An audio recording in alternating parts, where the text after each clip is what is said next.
Hello friends, welcome to our channel. अगर आपने अभी तक सब्सक्राइब नहीं किया है तो सबसे पहले कर दीजिए सब्सक्राइब। तो आज मैं आपको 3 ऐसी अनसॉल्व्ड मिस्ट्री सुनाऊंगी जिसको सुनने के बाद आप भी सोचने पर मजबूर हो जाओगे। दुनिया में ऐसी बहुत सी चीज़ें हैं जो आज तक रहस्य बनी हुई हैं। ऐसी रहस्यमयी घटनाएं घटी हुई है जो आज तक रहस्य बनी हुई है, जैसे मिस्ट्री ऑफ सोडर फैमिली, जैसे पोलक सिस्टर का पुनर्जन्म का सच, सोडर फैमिली के बच्चे जो आखिर रहस्यमयी तरीके से कैसे गायब हो गए, क्या पोलक सिस्टर सच में पुनर्जन्म को सच साबित करती हैं? क्या आपको लगता है कोई मरने के बाद दोबारा जन्म ले सकता है? तो आज आपको हम ऐसी ही बहनों की कहानियाँ बताने जा रहे हैं। इस बात को सच साबित करने की पॉसिबिलिटी बढ़ा देगी। तो बात करते हैं पोलक सिस्टर के बारे में। मई 1957 में चर्च जाते वक्त एक कार एक्सीडेंट में 3 बच्चों की मौत हो जाती है, जिनमें से एक 9 साल का बच्चा था और एक 6 और 11 साल की 2 सगी बहनें थी। अपने बच्चों की मौत से पोलक फैमिली पूरी तरह टूट जाती है, लेकिन इस घटना के पूरे 3 साल बाद पोलक फैमिली में 2 जुड़वा बहनों का जन्म होता है। फिर से उनके घर में खुशियाँ आ जाती है। पोलक फैमिली अपनी दोनों बच्चियों के उस एक्सीडेंट से खोने के बाद इन दोनों बच्चियों के जन्म से बहुत खुश होती है। लेकिन जब ये लड़कियां 4 साल की होती है तो वो अपनी 5 से 4 साल पुरानी बातें याद करने लगती है जो पोलक फैमिली की उन 2 मरी हुई बेटियों को पता थी। वो उस स्कूल की बातें कर रही थी जहाँ वो कभी गई भी नहीं थी, लेकिन उसकी मरी हुई बेटी वहाँ जाया करती थी। इसके अलावा उसे उन दोनों बच्चियों को कार और रोड से बहुत ज़्यादा डर लगता था। जब पोलक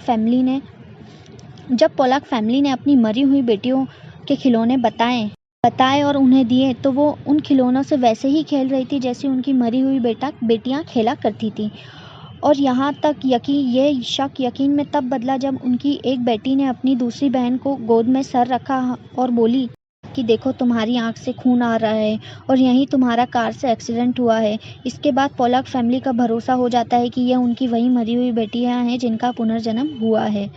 जन्म की ये घटना वाकई कोई मिस्ट्री से कम नहीं है, क्योंकि उसका पुनर्जन्म वहीं उसी घर में उसी माँ बाप से हुआ था।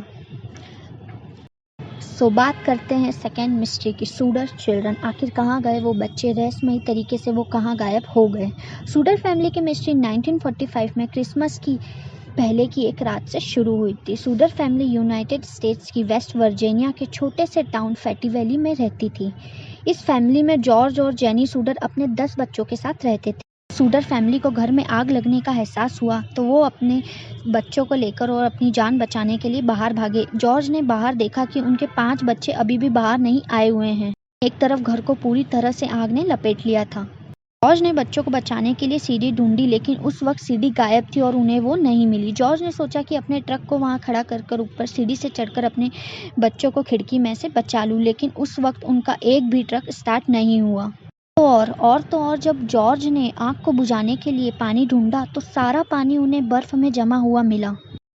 जब जॉर्ज के पड़ोसियों ने फायर ब्रिगेड को कॉल करके बुलाने की कोशिश की तो किसी का भी फोन काम नहीं कर रहा था, सब बंद थे।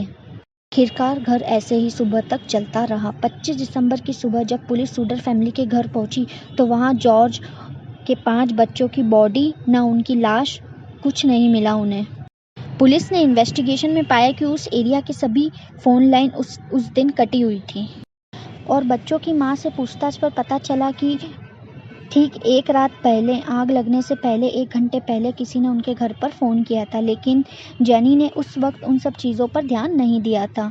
और इन्वेस्टिगेशन करने पर पता चलता है कि एक अनजान आदमी उनके घर के बाहर बहुत दिनों से घूम रहा था, लेकिन उस आदमी और सूडर फैमिली के बच्चों का आज तक कुछ पता नहीं चला है। सूडर फैमिली ने अपने बच्चों को ढूंढने के लिए हर कोशिश की, लेकिन वो हर कोशिश में नाकामयाब साबित हुए। पता नहीं वो बच्चे कहाँ गायब हुए और उस अनजान आदमी का इससे कुछ लेना देना भी था या नहीं, या वो सिर्फ एक कोइंसिडेंस था।